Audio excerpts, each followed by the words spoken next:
Hi guys, in this video I'll go over the amazing launches that we just had in July 2020. Mind blown, right? I'll also remind you of something really important when it comes to bleeding edge technology. I mean, this month has been probably the most amazing month for years in terms of releases. There were so many announced, so many cameras, so many amazing features that have been released. We had the Canon R5, incredible 45 megapixels, highest resolutions in that EOS camera, up to 1000 autofocus zones, 20 frames per second shutter speed for still photos, amazing eye detection, not just for people but for animals too. 8K movie, you can do an 8K movie on a camera. Amazing that a consumer camera can do 8K movies. Out of this world, in-body stabilization, maybe we don't need gimbals anymore.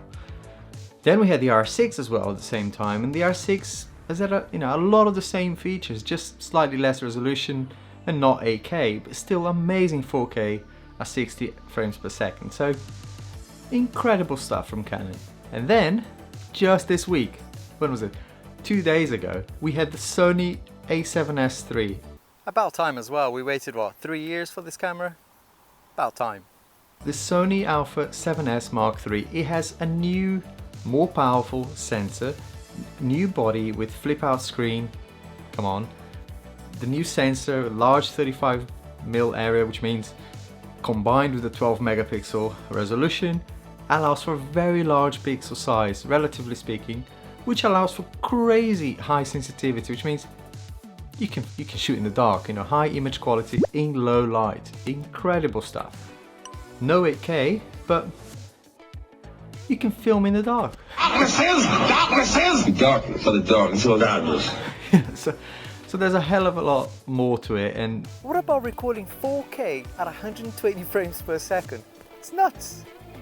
Just nuts. And what about 240 frames per second at 1080p? I won't go on. I mean, the features and specs of these new beasts are just great. And there's dozens of great YouTube videos as well that we can watch that cover these in a lot more detail. Just amazing specs, and the stuff that it will allow us creators to do with these machines are amazing. And Canon, no overheating on the Sony, so nice and cool. Nice. I think we're on a winner here, Shriek. All right, play it nice and cool, son. Nice and cool. You know what I mean? Definitely a nice and cool camera. It could be a setting thing though, so just let's keep our minds open on this one, because it could be a setting trick that allows you to turn off the overheating alert on the Sony. There'll be more on that, I'm sure. I'm sure we haven't heard the last in the overheating subject. And if that wasn't good enough, we also had the Blackmagic 12K digital film camera, 12K resolution. 12, not 4K, not 6K. That's like, it's 2 years ago thing. Not 8K, 12K. I don't even, what is, I mean, honestly, and that kind of slipped under the radar, didn't it, as well? We were like, yeah, whatever, 8K, and then Blackmagic, boom, 12K. It's like, okay, look, I get the excitement. I love these gadgets, and despite the fact that this is a market that is massively reducing in size, it's still something that I'm passionate about, and I'm sure you are too watching this video. So we can talk about these amazing cameras that we've seen recently, and they are fantastic tools for us to use. But we should remind ourselves, myself included, that nothing's more important than telling a story, coming up with a really good story. And the tool is secondary. As I showed it to you, you can use pretty much what you've got already. So let's remind ourselves of that. These are incredible tools. I mean, I can't overstate how incredible these machines are. It's like a kid in a sweet shop, right? Just looking at these amazing features. But nothing replaces good story. Nothing replaces imagination. And if you're like me, starting out, and you probably, are feeling like myself, quite overwhelmed with all this tech and this, you know, this new cameras being released and the crazy amount of money that they cost as well. I mean, but listen, there's something called the law of diminishing returns. Once you go up to a certain level in anything, in economics, but it's in anything in life, let's say in the camera world, we're talking about 1080p. Actually, let's push the boundaries here and say that, let's say that in July 2020, the acceptance level is now 4K. 4K is your minimum, right? If you're not 4K, don't talk to me. The law of diminishing returns in economics states that the gains you see at the beginning of a product evolution, at the very beginning when it's launched, and then the second release is double the capacity or better or more resolution, more quality. As you go further through that evolution, the return diminishes. In other words, there's a limit in the benefit you get by doubling, tripling, making it 10 times better sometimes, 10 times the capacity, 10 times the quality. Once you reach that limit, every improvement you make becomes a much smaller return.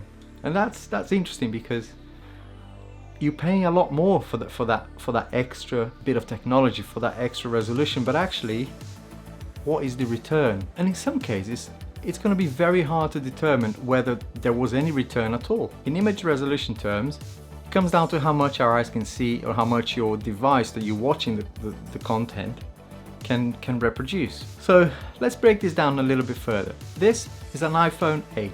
You can probably find good condition versions of this phone for around £200, £250. It can record 4K at 60 frames per second.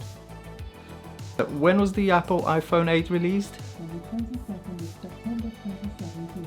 September 2017. That's 3 years old, effectively. If you're not a fan of Apple, you could get a Samsung S9 Plus, for example, for about the same price, a little bit more. You can film your content at 4K, 60 frames per second, which you can slow down and still produce amazing images. You can see some examples here that I'm showing that I've just filmed with this phone, with the iPhone 8.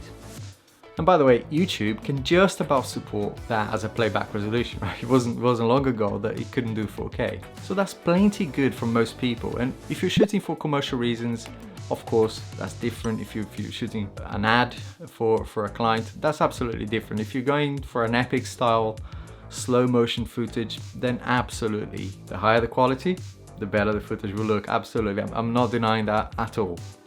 But again, think about where you're going to watch it. Where, you know, is it going to be watched on a telly that can support 4K? Can it support 12K? Probably not. You know, is it going to look that much different? What I'm saying is, for us creators, to just to be reminded of that fact that there are enough tools out there that don't cost the earth. And keeping up with the latest advances is great. I love it. We all love it. We love the buzz. We love the excitement about new tech. But it shouldn't stop us from just creating. All right, that's the main message of this video. To give you an idea, just, you know, by the time you add everything up, lenses, accessories, you're looking at £5 right, to buy one of these latest cameras. And here's what you could buy with £5, just to give you an idea. You can buy a used Porsche, and you can add a GoPro on top of it if you want. How about a bundle? You could buy a drone, a 4K camera, a MacBook Pro, a gimbal, or even a trip to South America, North America, Central America, Asia, New Zealand, Australia, Japan. You catch my drift? You can do a lot with that money. And take a tool, whatever tool you've got, go somewhere interesting, do something interesting. That could be your backyard, that could be just you talking. It doesn't need to be expensive, doesn't need to be high production. It's all about the story. Let's not forget about that. Have a lovely week, and I'll see you in the next one.